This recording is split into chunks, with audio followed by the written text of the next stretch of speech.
Hello, everyone. My name is Brittany Kerfoot, the Director of Events at Politics and Prose Bookstore, and I'd like to welcome you all to today's P&P Live event. You had the opportunity to pose a question to our author when you registered for this program, so we have compiled those questions and given them to our moderator to ask in the latter portion of the event. And if we don't get to everyone's question that was submitted, we apologize. We will try to get to as many as we can with the time we have. I am so excited to introduce today's speakers, as we were supposed to host an in-person event with Hilary Mantel back in March of 2020, but we all know what happened in March of 2020. So we had to cancel, and we weren't sure if and when we'd be able to put something else together because everything was so up in the air back then. But with the paperback release of The Mirror and the Light this spring, P&P is honored now to be able to host this event virtually today. Hilary Mantel is the two-time winner of the Man Booker Prize for her best-selling novels Wolf Hall and its sequel, Bring Up the Bodies. The final novel of the Wolf Hall trilogy, The Mirror and the Light, debuted at #1 on the New York Times bestseller list and won critical acclaim around the world. It was also recently announced that Producers Playful Productions and the Royal have adapted for the West End stage in London, which is very exciting. So if you're going to be in London this fall, definitely check out showtimes and catch that on stage. Moderating this conversation is Barrie Hardymon, the senior editor at NPR's Weekend Edition and the lead editor for books. She is also a frequent podcast, It's Been a Minute, and Pop Culture Happy Hour. So now, everyone, please help me welcome to your screens Hilary Mantel and Barrie Hardymon. Thank you. Hello, how are you doing? Hi, how are you? It's nice to see you. Even from afar. So I want to begin where you begin, because I imagine that as we sort of get into the paperback release, this was a great thing. Go back and reread Wolf Hall and Bring Up the Bodies to sort of get prepared for where we are now with Thomas Cromwell. So can you, when we left him in our last book, he was at the peak of his power. He was Baron Cromwell. Can you tell us how The Mirror and the Light, where he is in his life, which is usually where you start in the books as well? We begin at the moment Anne Boleyn's head falls, and this sees off a tranche of Cromwell's enemies, but it also plunges him into a reckoning and further complications. In some books you read, say, Anne Boleyn is executed, end of chapter, you turn the page, fresh topic. Life isn't like that. There's a trail of consequences. And I guess the first part of The Mirror and the Light is new world, new circumstances, but some old problems. Now, Cromwell is in a strong position with the fall of the Boleyns and the removal of their influence. The new queen, Jane Seymour, her family, they're his friends. In due course, he marries his son Gregory to the queen's sister. So the blacksmith's son has related himself to the King of England. And he climbs and he climbs and he climbs to a position of unprecedented influence in the state. Most of the book deals with that. His fall is sudden and it's precipitous, sees him into the Tower of London and eventually to a meeting with the executioner. But it's rather than a fall of Cromwell book, it's the rise and sudden fall of Cromwell. I thought to myself, because, Anne Boleyn's fall seems so precipitous, until I read Cromwell's fall, which is yes, all the more odd and hard to understand by the fact that only weeks before the king had given him an earldom. He'd made him Earl of Essex, and gesture, I mean, it's really hard to read, even with all the evidence we have now and with hindsight, that he promoted the blacksmith's son to be a peer of the realm and then suddenly turned around and destroyed him. So it's the big question of the end of the book. What did Henry fear? What did he learn? What did he think he knew about Cromwell that made him turn on his best advisor and destroy him?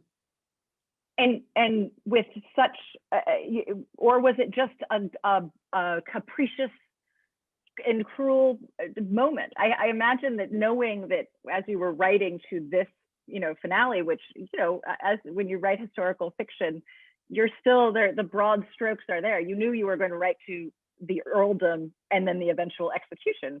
And so I wonder if this has, as you wrote all of these books, which have all of these sort of historical events, I wonder if this was the sort of the writer's problem that you were trying to solve, or that you were either looking forward to, or sort of a challenge that you knew was coming down the road as you were writing Mirror in the Light. I think when you start a book, any book, you move your mind right away to the points of difficulty.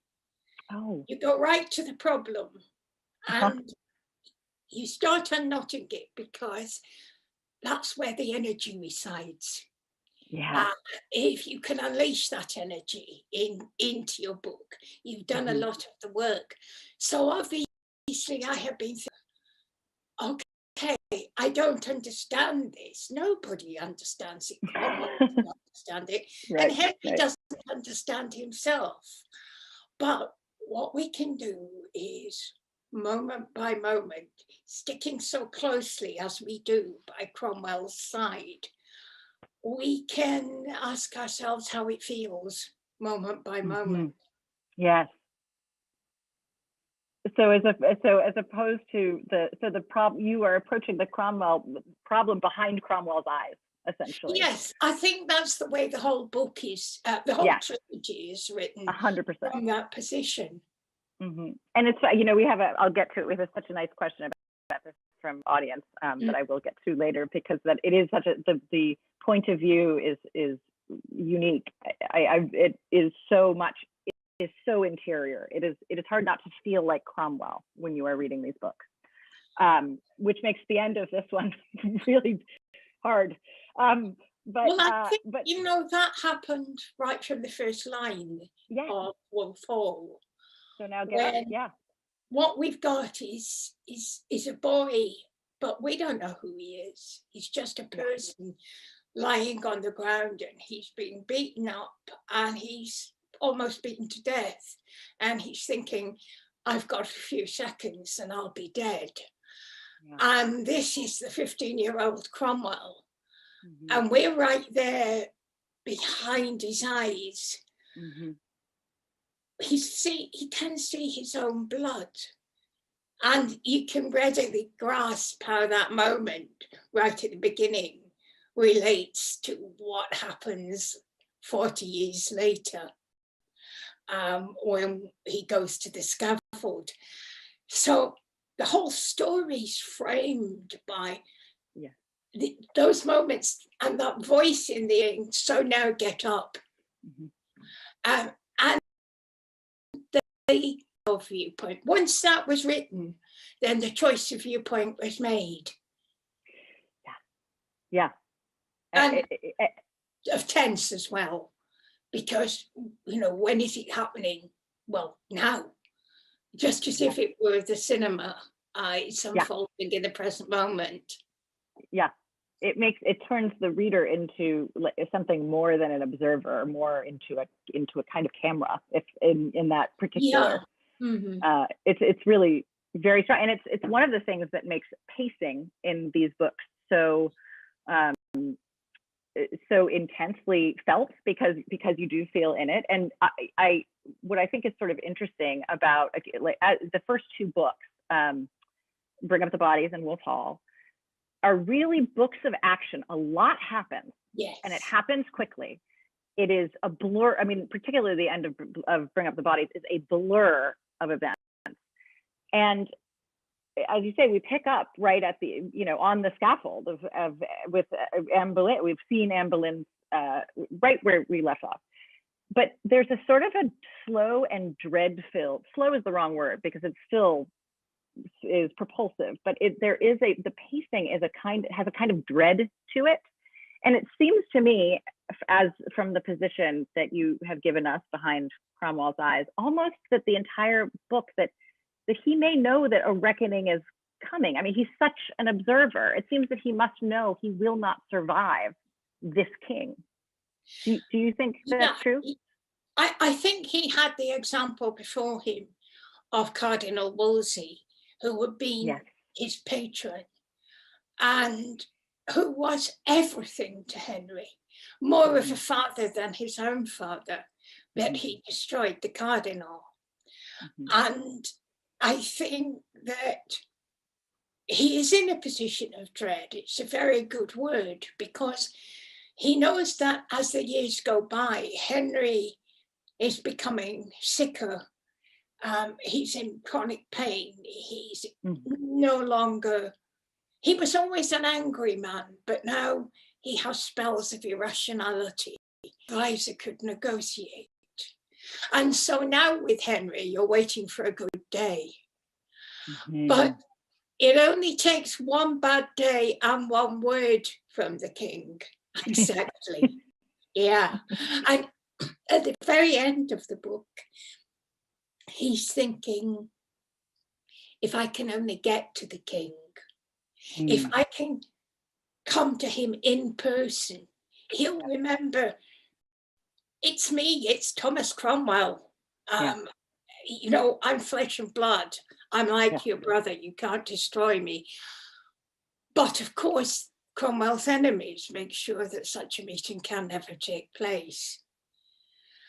And in that way, for Cromwell, the tension lasts right into his final days, when he prepares himself for death in a way that probably only a 16th century man could do, with his eye on what's coming next, you see. The afterlife, yeah. And it's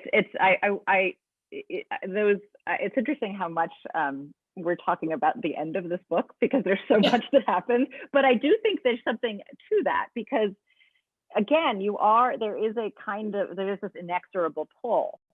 And I think that the end in particular, and now I'm thinking about the sort of the full bookend of the end, not the final moments, but the sort of where he is really thinking about how he might recognize his loved ones in the afterlife, how he might, he is thinking of what that is to be. And I was really struck by how much, he is such a wonder. He is a polyglot, he is a polymath, but he's also a man who, despite his fearsome qualities, is filled with love. I mean, he is motivated by love, by the children that have died in the first book and the children that survive. And that is a deeply, deeply relatable thing about a man that, up until I read Wolf Hall, I was sort of taught to think of as a tyrant himself. And I think it's a matter of record, how he takes and he brings them on. He looked after the weaker people, and he makes the careers of able young men. And if they've got a bad CV, he's not deterred, as long as he sees some quality in them. And it's almost as if he carries through life a sympathy for people who started off with nothing, like himself. As he did. And this makes him a great talent spotter. And although, he loved his son so much, he had one remaining child, and he put everything into Gregory so that Gregory was brought up like a prince. Mm-hmm. And it's almost, and Gregory is the one who maybe understands him least of all, who he's given everything to. I mean, in the first book that, you know, you look like a murderer, didn't you know? You know, that he this idea that it's one of the sort of the smaller wonders of the book is this parent-child relationship that is so fraught. And there's a moment in the third book, in the Mirror and the Light, with when Gregory is about to be married, where he sort of lashes out at his father for a misunderstanding. And I thought that was, again, like just a deeply human and deeply relatable experience for any parent, and I think probably any child, right? Where, you know, your parent is this, whether your parent is Cromwell or, you know, Mr. and Mrs. Smith, it is that there is something about that relationship that is really hard to broker as the child grows up. And in this case, he's given him everything. This is the version of himself he would have, what if Cromwell had these resources? And I think that's right. Yes, and Gregory, he isn't like his father. And his father appreciates him for what he is. But what Thomas doesn't understand is the weight of expectation has crushed his son. Yeah. Because for Gregory, it's all been too much. And when they have that confrontation, really all Thomas can say is, "But I never hit you." And Gregory's reaction, more or less, is, "But you were never here to hit me." Right. And it's that, yes, you know, ambitious, high-achieving parent, you were never there. It's a lesson. It's a lesson for Cromwell. It is a lesson for anybody in the world, right? But we can't solve it, can we? It's just, it's just part of human life we have to accommodate. I guess reproaches from one's children are just something that's written into the standard human narrative, whether it's then or now. Yes, and that actually, I think where there's nothing we can do about it, we can read fiction, which is very helpful. I do think so, because, you know, when you see it, it makes you realize that it is part of the human narrative, and it's also there is beauty in it too, because at the end there are things that Gregory recognizes about Cromwell that maybe Cromwell didn't know, which are also, you know, important. Yeah, Gregory's a truth teller as well, because he's quite naive and uncalculated. It's like a child. Yeah. Even when he's grown, things pop out of his mouth that other people wouldn't say to Cromwell. He's a lovely character. So I want to talk about religion, because I think many of us, before we read Wolf Hall, grew up with an idea of Cromwell as this, you know, the dissolution of the monasteries, this Catholic, this enemy of you know, the Catholic Church, and, you know, this is where we begin to approach, or we're inside this split. And he's often portrayed throughout history, I feel like, as a kind of religious extremist, but it appears to me in your book that his approach to this is deeply pragmatic, and that he's sort of irritated more than anything, or frustrated, I guess, by the role that the church plays in ordinary people's lives. But I wonder, do you think he is deeply religious himself? And knowing, again, that there is this meditation with the afterlife, what do you think he is? You know, this was one of the questions I really had to get to grips with, because there's a portrayal of Cromwell in popular history, and also to some extent in academic history, as a man who is completely cynical about religion, realizes the power of the church and of people's belief, and uses it against them, as it were. And I started off with an open mind about this. prepared to find him a secular figure, but that's not what I found. And recently, in 2017, there was a new biography of Cromwell by Dermot Mccullough, who's an eminent Tudor historian, but also a historian of the Church of Christianity. And we talked a lot, because as I was writing the third book, Dermot was writing his biography, and we both had the strong feeling that he's an evangelical. He's not a fanatic, but his Protestant reformist beliefs are sincerely held. And, you know, he'd always say, I'm not a Lutheran. And actually, I started to see the force of this. He's not a Lutheran. And I remember saying to Dermot at one point, I think his heart is with the Swiss reformers, with Zwingli. And Dermot said, I can't prove it. Because he had unearthed letters and connections that showed how Cromwell was building a bridge between the Swiss reformers and the English reformers, which is material he had turned up.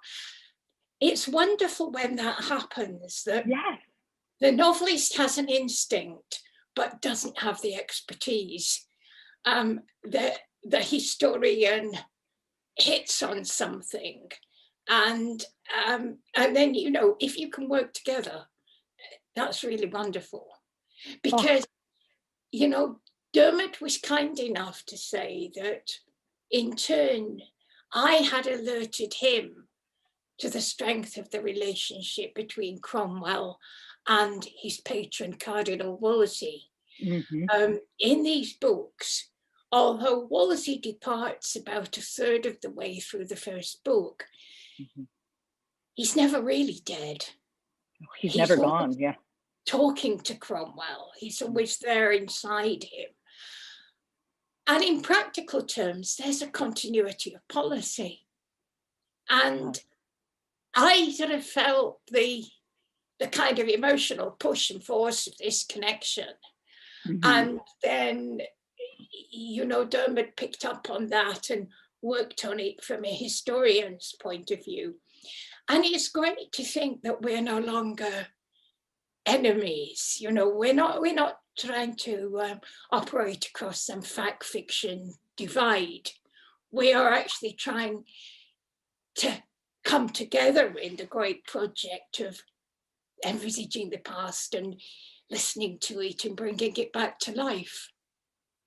It is such a lovely connection to, and it's such a great example of what fiction can do and what nonfiction can do. And when they come together, what you have is you have the picture. And I do think there's something, it's sort of for the novelist, there's something almost, it almost feels like because you were taking a guess to a certain extent. You were making an educated guess. And there's an almost mystical, like almost a kind of crystal ball to it. Like you saw something that he would have missed because you were seeing with something else. Yes, it's building a mountain of evidence, and then you get to the top of it, then you jump. The jump. And I think what you're looking for is the best research you can do and the most questioning and skeptical approach to the record. And then you're looking for the maximum creative freedom. And that is, it's not a problem or a task you can just perform and it's done. It's something you fight through in every scene, I think, in every paragraph, almost that tension between what it's almost like two parts of your brain, really. You've accessed all these facts, but then what are you going to make of those facts? Yeah. What insight can you bring? And Yeah. novelists, I think they do read things somewhat differently. You know, I found accounts of episodes in Cromwell's life repeated and repeated. And I thought, but it doesn't mean that at all. You know, proceeding a state of creative outrage. Yeah. You know, like my version. Mine, right. Oh, it's wonderful. In terms of, I mean, part of this too is, you know, the Cromwell, I think, in the same way that you have sort of shown us a new Cromwell up until now, you know, he really was, history was not kind to him. And one of the things that I think is sort of interesting, because it sort of takes into account the sort of the point of view of the novelist and the point of view of Cromwell, is that he does seem to understand and accept that history may paint him as a villain. Yes. And there's a sort of, like, you're in there somewhere, it feels like, you know what I mean, that there's an awareness of the story that he's in. And this is, I mean, not that, you know, he knows he makes choices that are cruel and as well as pragmatic, and he knows that he may not be viewed well. He knows that his enemies will write the record. Mm-hmm. He knows that they will be in command of the story. Mm-hmm. And to a certain extent, I think he is responsible historically for a lot of these reforms that made it possible for some upward mobility that he himself had, and some of his reforms were rejected, and some of them, and there's a sort of sense of, I'm going to go as far as I can until I can't. And as he continues those reforms, I think you do get a sense of Cromwell. You know, Cromwell loves England. In fact, some of the most beautiful writing in this book, and all of the writing is beautiful, but there's a sort of lyricism is, you know, I mean, I thought so many times, like, my God, he loves this country.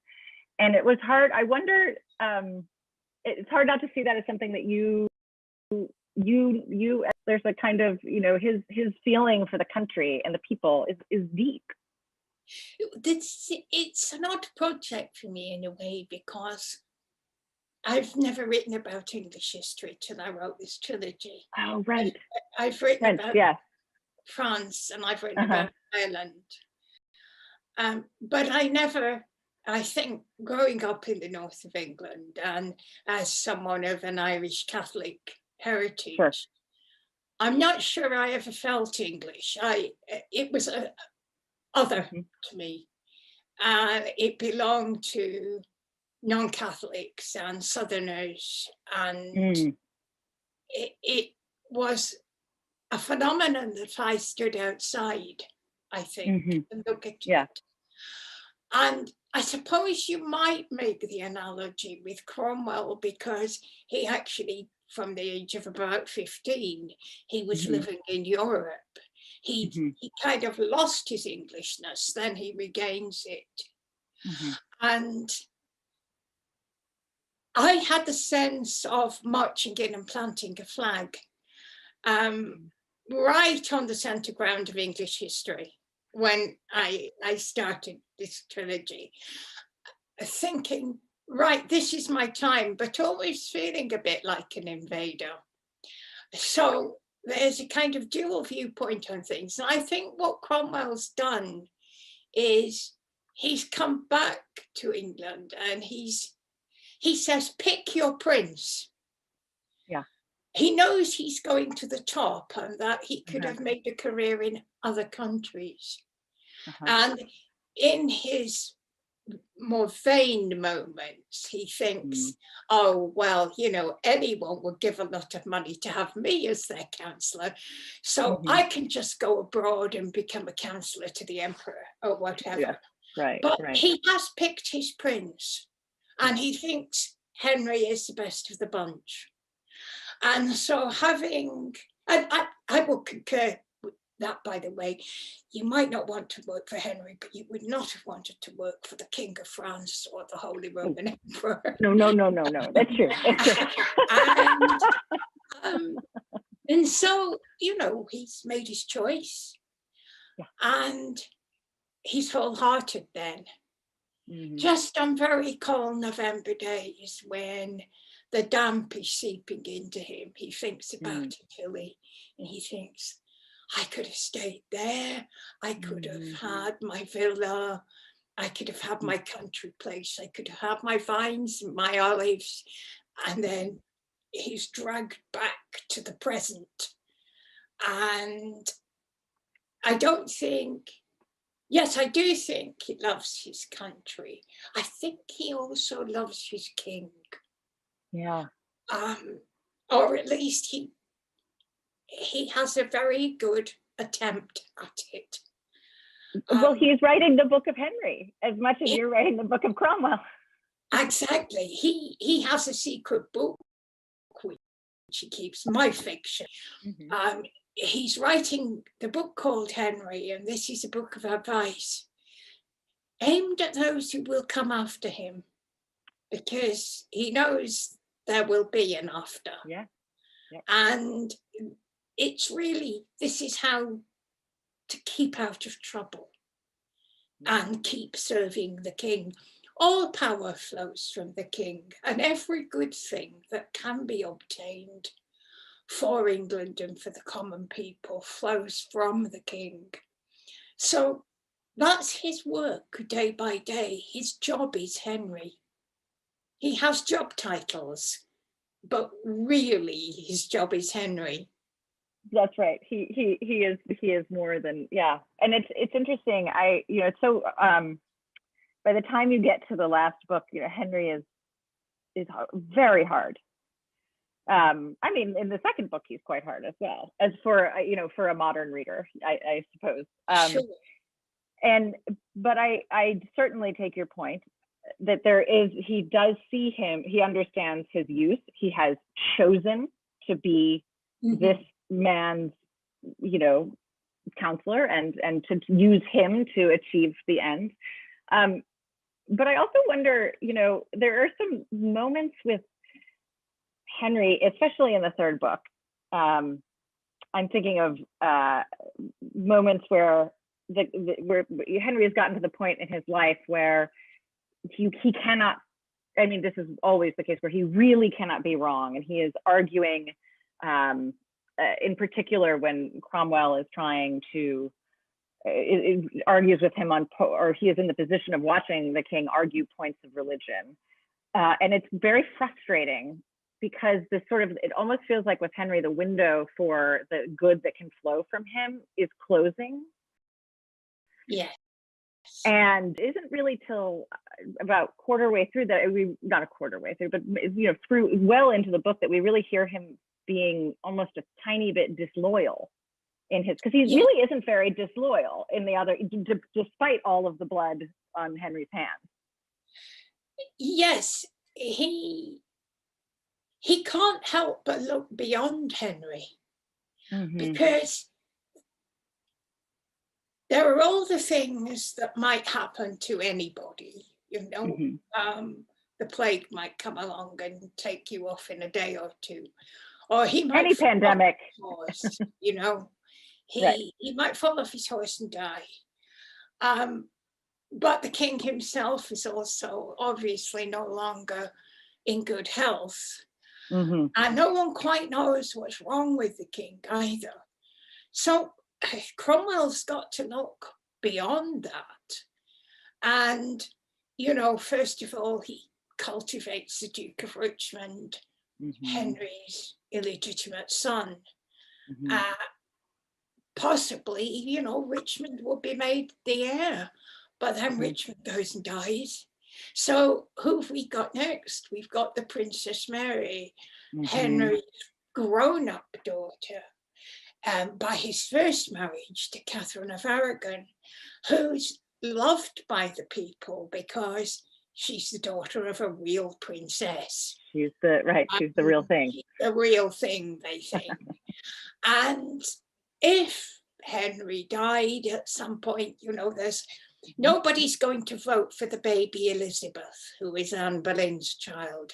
A sizable section of the nobles, the House of Commons are going to back Mary. So he's got to cultivate Mary. And then, you know, there's a battle to find a son for Henry, find him a woman who will give him a son. That he can stand. Secure the dynasty. And then along comes Jane Seymour. She does that very thing. She gives Henry a son. 9 days later, she dies of a post-childbirth infection. And Henry's a widower again. And he's now got a healthy male child. He's got the heir, now he needs a spare.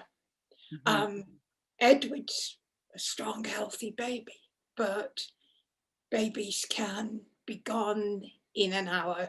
They're like flowers, they can just fade away. And Henry has lost so many children.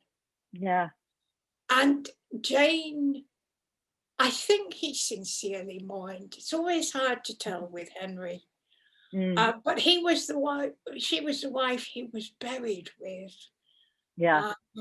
And I think that had Jane lived, then a swathe of history would have been different. Would Cromwell have lived? It feels that he would have. It feels to me he would have. Because he was closely allied with Edward Seymour, who is with the family. The Queen's very powerful brother.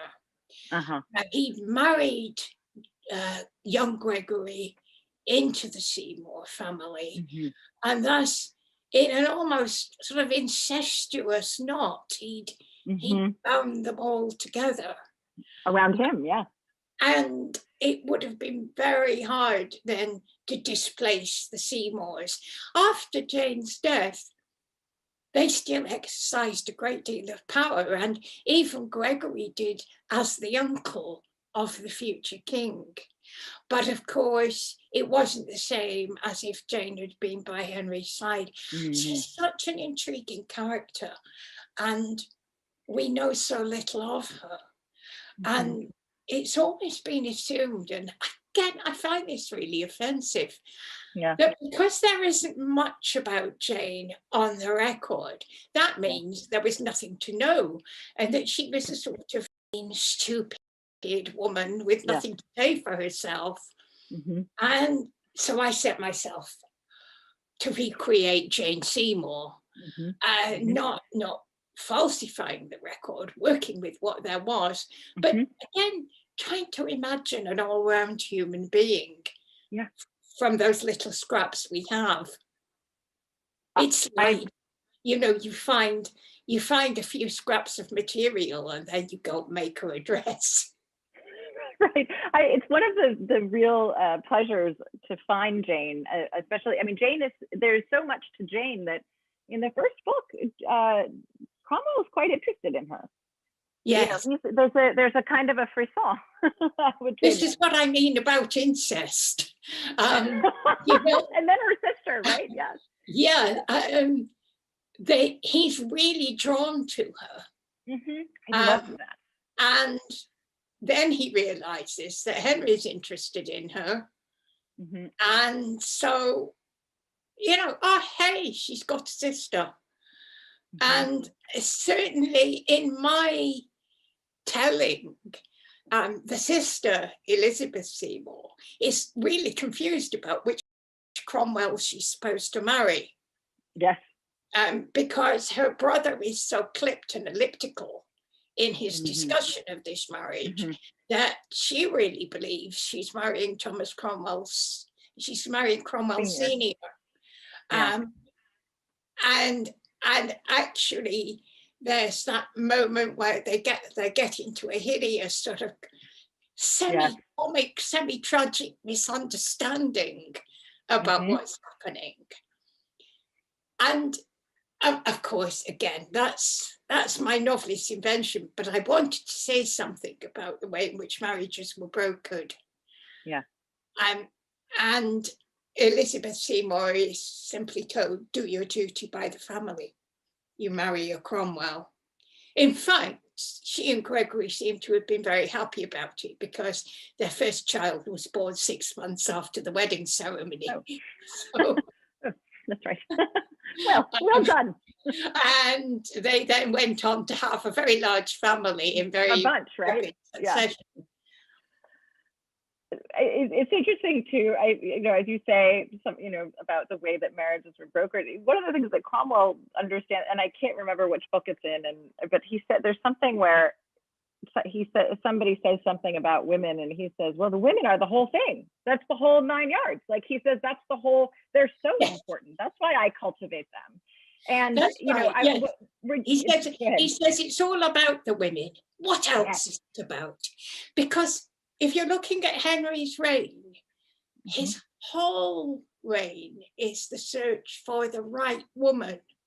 Lady. Not for her own qualities, but because she is the vessel that will provide him with the heir which will continue his dynasty. So it really is all about the women. And it's interesting too, because I do think, where you can easily as a modern reader say, yeah, it's all about the women. It's hard not to get yourself involved in that and to think of Cromwell as some kind of proto-feminist, which he's not. He's not at all. He's not. But he is a man who recognizes interesting people in whatever vessel they come in. Sure. Which is where his interactions with, say, Jane, Mary, Princess Mary. I love those scenes with Princess Mary, or Lady Mary. Yes. Whatever she may be at the time. Those, that his interactions, because he does, it's how he builds the case against Anne Boleyn. He does take their importance and he takes them at face value. That's right. And we know from the record that he's a man who had women friends. Early in the first book, he's talking to his wife about what's happening at court, and he realizes that she has intense sympathy with Catherine of Aragon, the wife whom Henry is going to discard.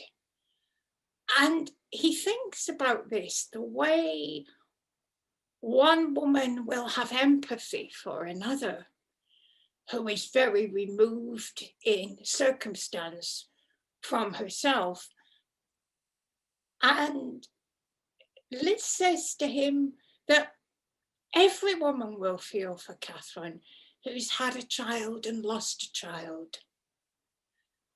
And all women who have daughters and no sons, she says. Catching on to this, he thinks that one can learn from this. And it's almost as if he sets himself out to learn empathy, as if he's not naturally got it, but he's been too busy hustling and bustling through the world and knocking his opponents aside. That's right. And then he thinks, now, there are weapons that I haven't deployed. And there's always that ambiguity, I think, around Cromwell. Is he a man of good instincts, or is he just a man of useful instincts? Right. And I leave the question open. One thing he is, of course, and must be above all, is a survivor. Yeah. So whatever has to be learned to survive, he takes it on board. He is so down to the last day of his life, where he is writing feverishly to Henry. Yes, and he never gives up. I think that when he went to the Tower, he seemed to take the office with him, in a way. Right. And he was very busily employed the whole time, as if he thought that this could reverse, and I'm not going to go back and find all this piled up on my desk. And you find out from the questions that are put to him in the Tower how long and exact his memory is, and how he's just across everything in international affairs. It's as if no detail is too small to escape him. The mind is just prodigious. The memory system that you write about in one of the books, whenever I reread it, I think I want that system. But it's hard not to just believe that Cromwell had also had a photographic memory in this book. I mean, he's so careful. He holds on to every gem of information. That's right. I mean, he was a master manipulator of data, and first of all, he had to acquire it. Yeah. And there was this thing he did in 1535. He did a survey of the church lands, which were about a third of the land in England. And with the help of a well-trained army of clerks, he did it in 6 months. And it's an amazing feat, without our modern systems. But he was really good at breaking things down. Like, when his inspectors went out to the various monasteries whose assets he was hoping to acquire, he gave them 86 questions. So you fill in the grid, as it were. You come back with 86 answers and you can't go wrong. And then we can put them all side by side. It's very modern in a way. It's a real modern bureaucracy. One of the things I really admired about him right from the start was how clever he was.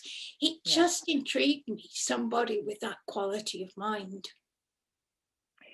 On that note, I have to ask you, I know you've been writing the third adaptation for the stage, which we just found is going to happen at the end of the year in the West End.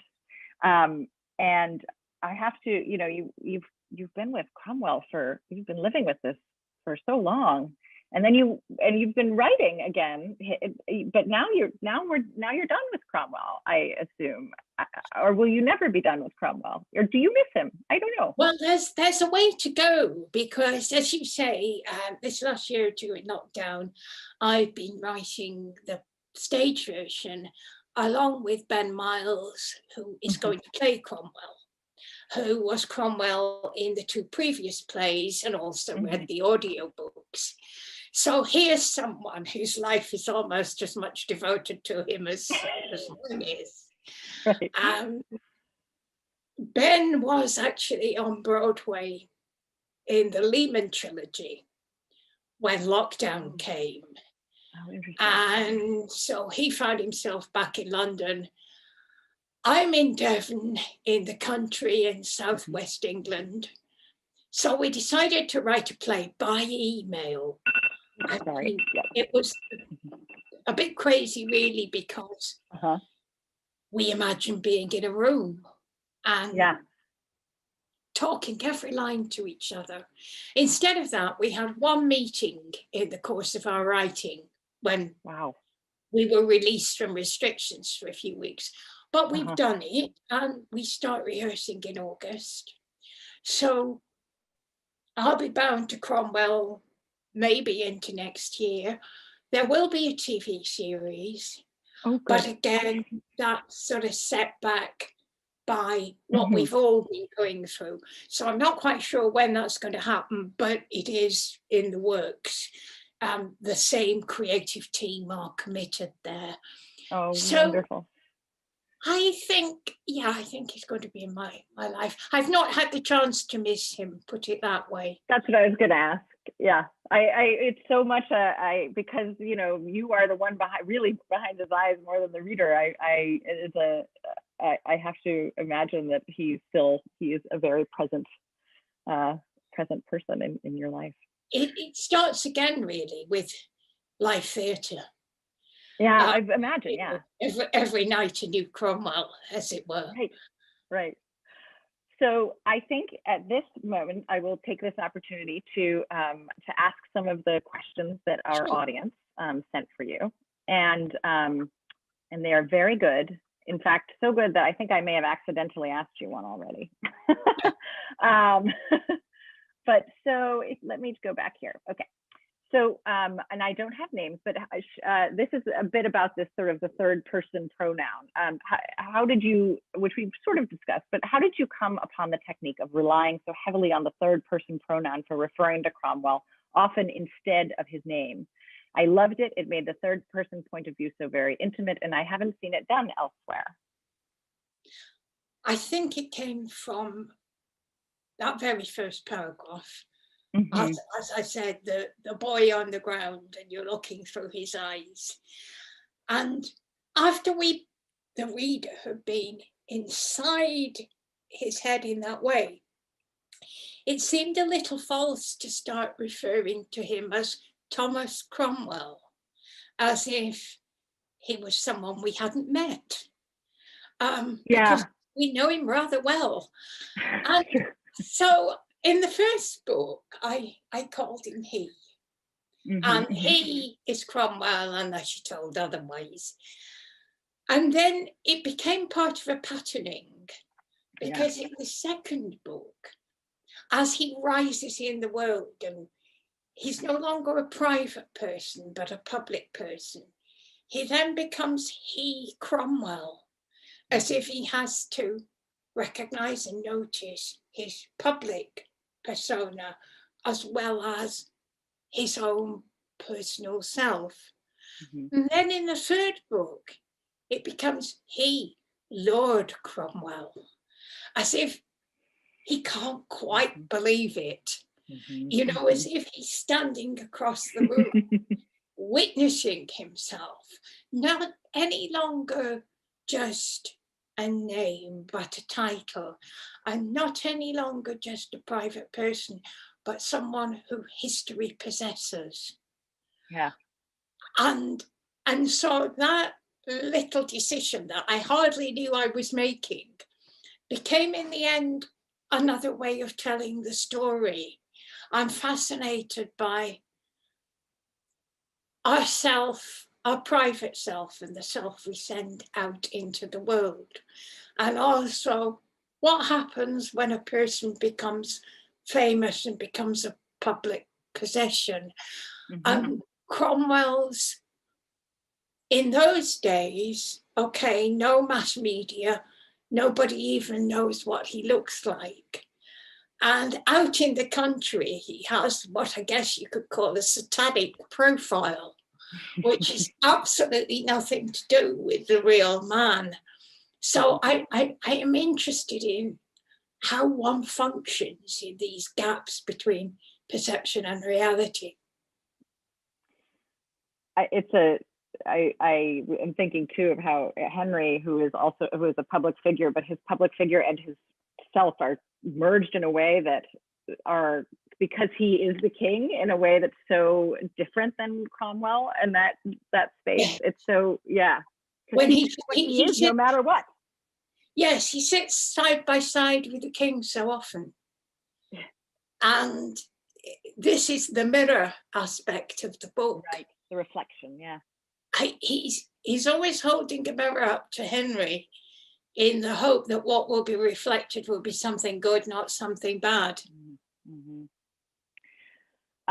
So here's another question from our audience, and we have talked a little bit about one of these, but of the many premature and unnatural deaths in this trilogy, which do you think would have had the largest impact on British history had it not occurred, and which, if any, would you personally most liked to have not occurred, given the amount of time you've spent with these characters? Maybe it's Jane, who we've already talked about, but I don't know. Yes, I think I am going to opt for one of the women.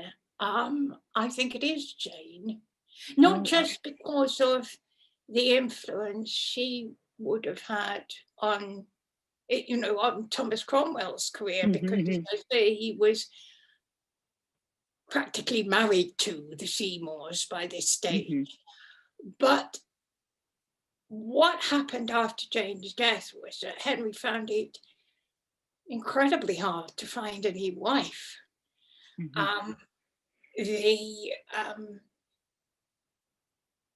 He'd was regarded as a pariah by much of Europe. And the Emperor Charles V wanted to prevent him making a marriage into France, and the French wanted to stop him marrying one of the relatives of the Emperor.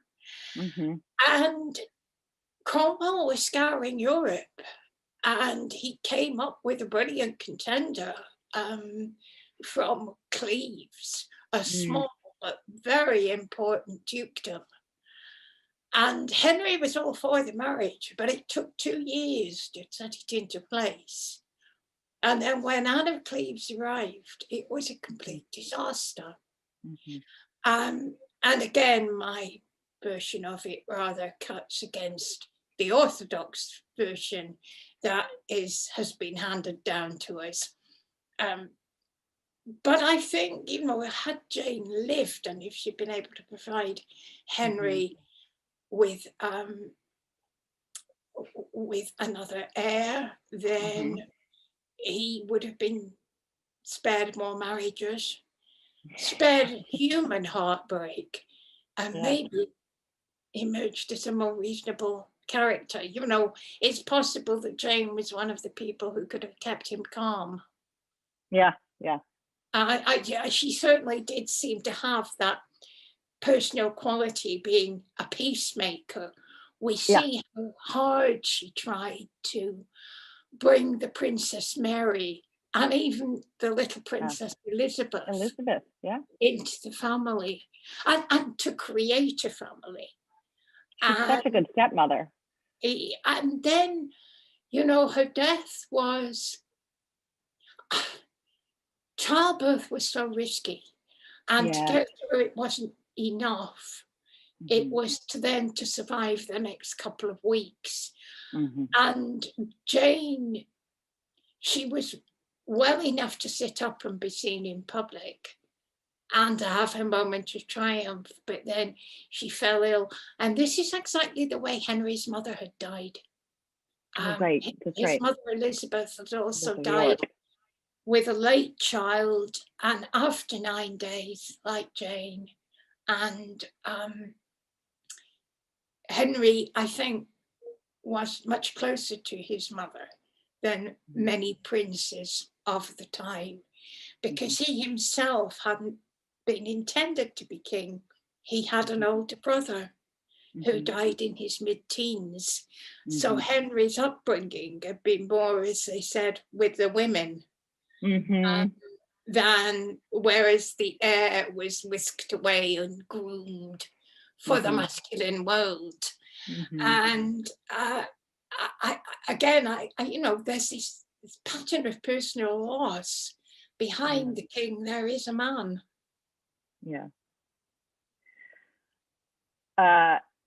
Another question that we have is about the description of the caged leopard.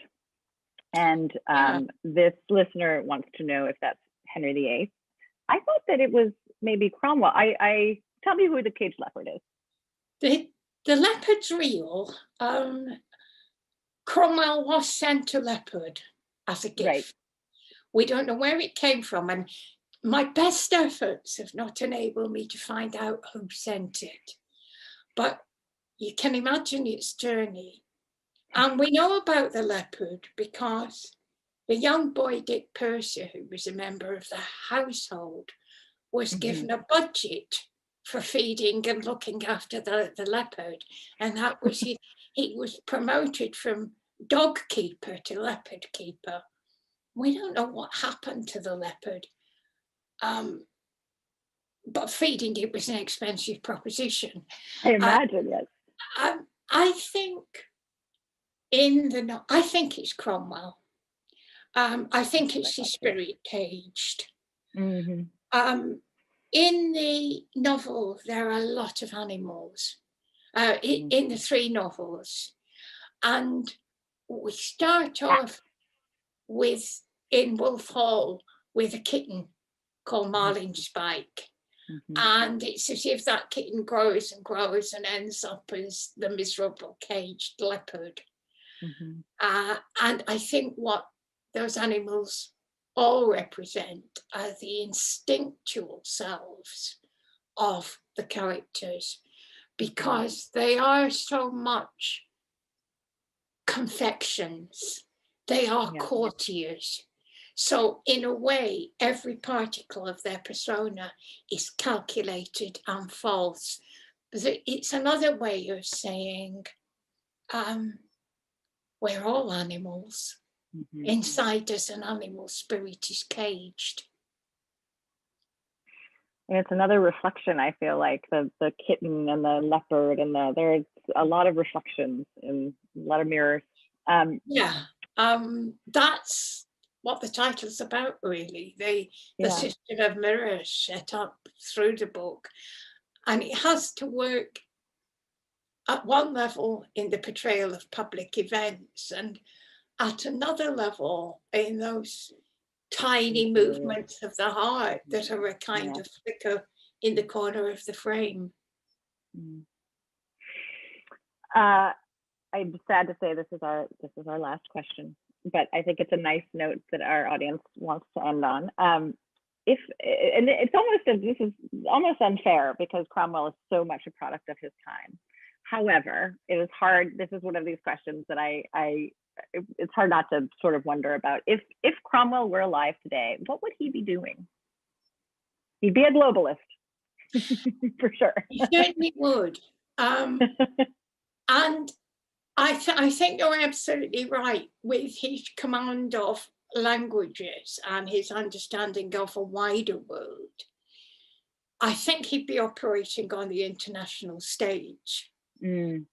I can imagine him coordinating a vast international aid effort. I can imagine him as the master of disaster, able to pull together all the forces to combat a global emergency. I can also imagine him as a peace broker. Before Cromwell was famous, when he was a young lawyer, one of the kinds of works he did was as an arbitrator, particularly working with disputes between merchants, say an English merchant, a Flemish merchant, and a French merchant. So you've got people battling away in three languages.